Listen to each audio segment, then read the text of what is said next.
Global channel Jayanthi Amirisetti tip and cooking ఛానల్కి స్వాగతం.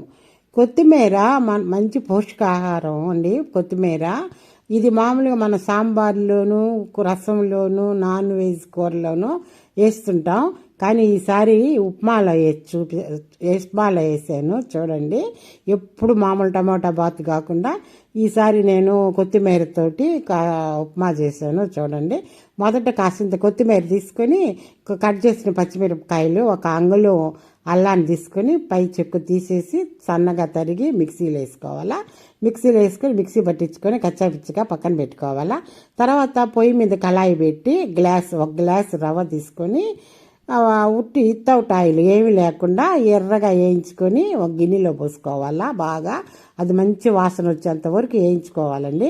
వేయించుకొని పక్కన ఒక గిన్నె తీసుకొని దాంట్లో పోసుకోవాలా.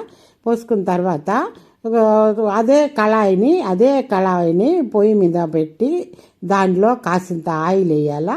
కాసింత ఆయిల్ వేసి ఇప్పుడు దాంట్లో ఆయిల్ 3 స్పూన్ల ఆయిల్ పట్టుద్ది. 3 స్పూన్ల ఆయిల్ వేయాలా.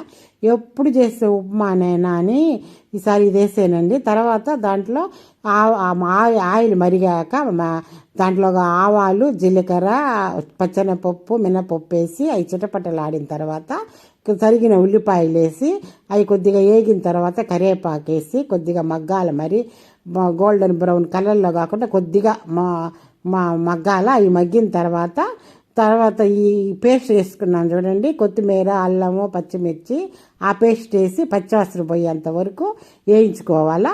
బాగా పచ్చివాసన పోయేంత వరకు వేయించుకున్న తర్వాత దానిలోకి మనం ఒక గ్లాస్ కదా రవ్వ తీసుకుంది, 1 గ్లాసు రవ్వకి 2 గ్లాసులు నీళ్లు పోయాలా. ఇది వేసిన తర్వాత 1 గ్లాస్కి 2 గ్లాసులు నీళ్లు పోసాను.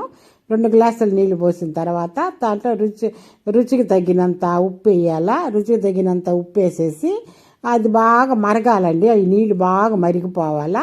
నీళ్లు మరిగేసిన తర్వాత ఇప్పుడు మనం రవ్వ వేయించి పక్కన పెట్టుకున్నాం కదా, ఆ రవ్వ పోసి కదుపుతూ ఉండాలా. లేకుంటే గడ్డలు గట్టిపోతుంది.